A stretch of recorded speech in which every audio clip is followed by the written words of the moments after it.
자, 일단은 우리가 소액 투자인데, 일단 소액 투자를 하신다는 것은 어쨌든 투자를 하셨다고 마음 먹으신 거잖아요. 지금 투자할 환경이나 타이밍 같은 건 어떤 것 같아요? 맞나요? 아니에요? 근데 왜 오셨어? 몰라가지고. 그러면 그 부분도 좀 얘기를 좀 해야겠네요. 아, 얼마 전에 우리가 이제 우리나라 대선이 있었잖아요. 네, 대통령 뭐 당선이 됐고, 문재인 대통령이 당선이 됐는데, 그분은 부동산 정책이 어떨까요? 좀 풀어줄까요? 규제를 할까요? 어떤 스타일이에요? 규제 쪽이죠? 그러니까 부동산에서는 좋을 건 없죠.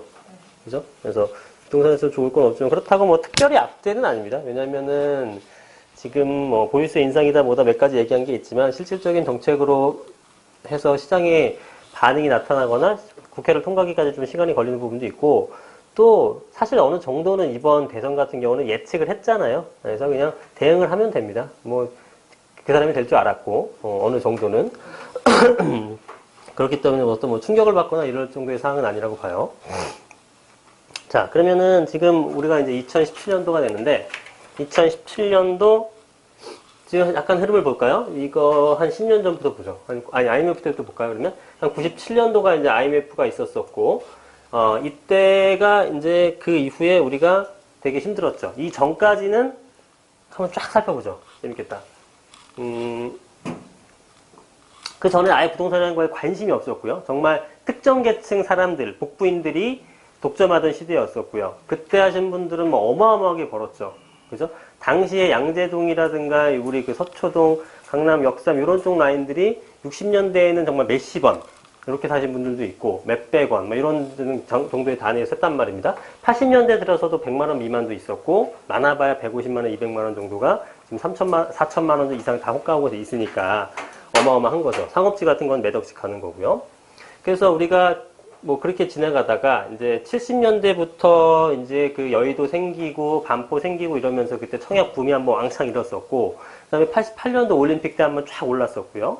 그리고 나서 90년도 초반에는 뭐가 있었죠? 뭘 건설했는데 뭘까요? 일기 신도시 건설했잖아요. 그죠? 일기 신도시. 예, 이 건설하게 되면서 이거 누가 건설했죠? 당시 대통령이? 노태우 대통령이 했던 거예요. 일기 신도시가 이게 한 200만 호 정도 된단 말이죠. 그죠? 실제로는 한 185만 호 정도가 되거든요. 이거는 이렇게 일기 신도시를 예쁘게 잘 꾸며놨잖아요. 그죠? 그러면 부동산 가격이 올라야 떨어져요? 정말 예쁘게 꾸몄잖아. 올라야 떨어져요? 떨어지죠. 제가 말을 표현을 일부러 막 헷갈리게 하는 거예요. 네. 예쁘게 지으면 뭐합니까? 공급량이 이렇게 많게 되면 떨어질 수밖에 없겠죠?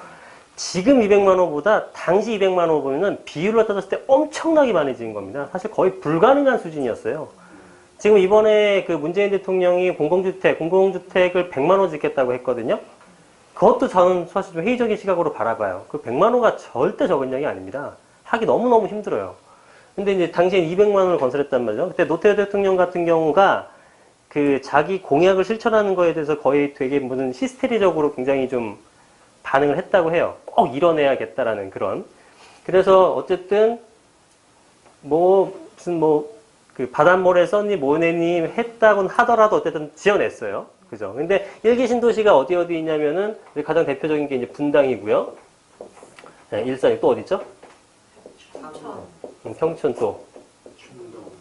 중동 또. 목동 아니고요? 3번이에요. 네. 이게 이제 90년대 초에 지어진 것들이고요. 말씀하셨던 목동. 그 다음에 지금 이제 노원 있죠. 노원구. 중에 주공 아파트들. 노원 창동 쪽. 이런 것들은 언제 지어졌냐면 80년대 후반에 지어진 것들이에요. 80년대 후반에 이건 신도시라는 이름으로 돼 있는 거고 이것은 이제 택지개발지구라고 하는데 큰 택지개발지구가 그냥 신도시입니다. 예, 별거 없어요. 신도시라는 그 이름은 그냥 이쁘게 이름을 명칭하기 위해서 신도시인 거지 법적 명칭이 아니에요. 신도시가 무슨 법적 명칭이었어요. 얘네들도 커다란 택지개발지구예요. 그래서 이제 이런 것들인데 일기 신도시가 이제 90년대 초에 이렇게 지어지게 되면서 분산시키는 역할을 했죠. 그래서 지금 예전부터 심지어 한 60년대부터 생각을 한다 하더라도 60, 70년대 이후부터 부동산인 게 존재하게 된 이후부터 현재까지 왔을 때 이 시점에서 이 가격이 하락하는 시기가 있었을 거 아니에요? 가격이 하락하는 시기. 예, 언제 있었을까요? 첫 번째 말씀하셨던 것들 IMF 시기 때 하락했어요. 또 있었나요? 네, 2008년 서프라임 모기지론 때 세계금융위기라고 표현할 수 있겠죠? 요거 말고 있나요, 없나요? 한 번 더 있어요. 언제일까요? 좀 전에 답 나왔잖아. 네, 일기 신도시 공급 때. 네. 근데 이거를 기억 못 하시는 거는 이거는 정말 왕창 떨어졌고 요거는 이제 한 0.2% 3% 그러니까 안 올랐다 정도 수준. 그 정도 수준에서 여하튼 공식적으로 통계적으로 봤을 때 객관적인 수치로 봤을 때 어쨌든 마이너스가 났던 것은 요 세 번밖에 없습니다. 그러면은 지금까지 수십 년 동안 마이너스가 이렇게 나는 게 요거밖에 없다면 요런 현상이 안 나타난다고 하면 앞으로도 꾸준하게 올라간다고 보셔도 무방한 거예요. 올라가는 폭이야 물론 떨어지죠. 그죠? 옛날에는 정말 매덕 한 1억짜리 사갖고 10억 가는 것도 가능했죠? 잠실이라든가 대치동이라든가 이런 거 얼마든지 많았단 말이에요. 그럼 지금 10억짜리 사서 10배 벌면 100억 돼야 되는데 그게 돼요? 그렇게는 안 되잖아요. 그러니까 올라가는 비율은 틀리죠. 왜냐하면 우리가 개발도상국 때는 쭉쭉 올라갔잖아요. 한 8%에서 10% 고도 성장을 했죠. 그럼 부동산도 여기와 연관돼서 가격이 상승합니다. 네. 이율도 뭐 은행에 넣게 되면 13%, 14% 많았잖아요. 이것도 떨어지는 거고 경제 성장률도 떨어지는 거고 부동산도 떨어지는 거예요. 그러니까 올라가는 증가폭은 둔화될 수밖에 없죠. 이거는 세계 어느 나라나 마찬가지죠. 여러분들 우크라이나 가서 살 거예요? 미국 가서 살 거예요? 둘 중에 하나는 어디 사실 거예요? 미국 가서 살죠. 미국이 훨씬 더 좋은 나라니까. 그럼 투자는 미국에다 해야 돼요? 우크라이나에 해야 돼요? 우크라이나 해야 되는 거예요. 거기가 훨씬 더 많이 오르니까. 베트남에 해야 돼요? 독일에 해야 돼요? 투자를. 베트남 하는 거예요. 사는 건 독일 살아도. 그죠? 그러니까 이건 어쩔 수가 없죠. 옛날에 우리도 못 살고 막 활발하게 경제활동할 때는 부동산이 많이 오르지만 지금 점점 안정화가 되는 거고 지금보다 더 선진국화가 되게 되면 그때는 더더욱 안정화가 되는 겁니다. 그죠? 그때는 해외 부동산에 눈을 돌려볼 시기가 또 오는 거죠. 그죠? 해외 부동산도 한번 해보세요. 기회가 되신다면. 저는 준비를 조금씩 하고 있거든요. 여튼 이렇게 보면은 일기 신도시 공급되는 것들 IMF 금융위 결국은 이거는 뭐 국내 금융위기가 되는 거고 이건 세계 금융위기가 되는 건데 이런 금융위기가 아니고서는 떨어진 적이 없었다는 것은 굉장히 시사하는 바가 큰 겁니다. 부동산은 그냥 당연하게 오르는 거예요. 원래 당연히 오르는 겁니다. 이게 올라가는 거에 대해서 올라갈까 떨어질까 의심할 필요가 없어요. 부동산은 원래 오르는 거다. 그냥 그렇게 인식하시면 됩니다. 원래 오르는 거고 어쩔 때 떨어지느냐? 요럴 때 IMF 때나 2008년 세계금융 때 이런 위기 상황이 왔을 때는 그때는 뭐 금융권 아작나는 거고 실물경제 박살나는 거고 그죠? 현금 금 보유하는 거 외에는 다 안 위험한 게 없잖아요. 부동산도 마찬가지가 되겠죠. 그래서 이런 현상이 생기지 않는 이상 부동산이 올라간다고 보면 되는 거고 내지는 공급량이 엄청나게 많을 때인데 이거는 다시 나오기 힘들죠.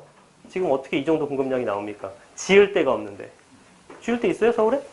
없어요. 서울은 이제 지을 거라고는 재개발이나 재건축 방식을 제외하고는 공급을 할 수 없는 상황입니다. 그죠? 그러면 재개발이나 재건축해서 공급량이 엄청나게 늘까요?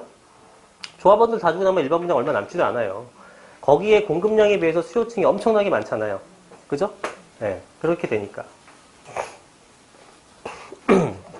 그래서 여러분들 알아두셔야 될 건 뭐냐면요. 부동산은 대단히 안정적인 재테크 수단입니다. 엄청나게 안정적인 재테크 수단이 되는 거고 이러한 금융위기가 나타나기 전까지는 걱정 안 해도 된다. 떨어질 일이 절대 없다라는 겁니다. 지금까지 봐온 사례를 보더라도 그건 제가 뭐 이런 주장을 하는 게 아니라 과거 사례가 알려주잖아요. 그리고 뭐 금융위기가 오면 답이 없죠. 그거야. 네, 그건 없지만 그게 아니라 그러면 이런 돌발이 없다 그러면 상관이 없다 라고 생각하시면 돼요. 올라가는 폭은 둔화되나 올라가는 방향성 자체는 변함이 없다 라고 생각하시면 됩니다.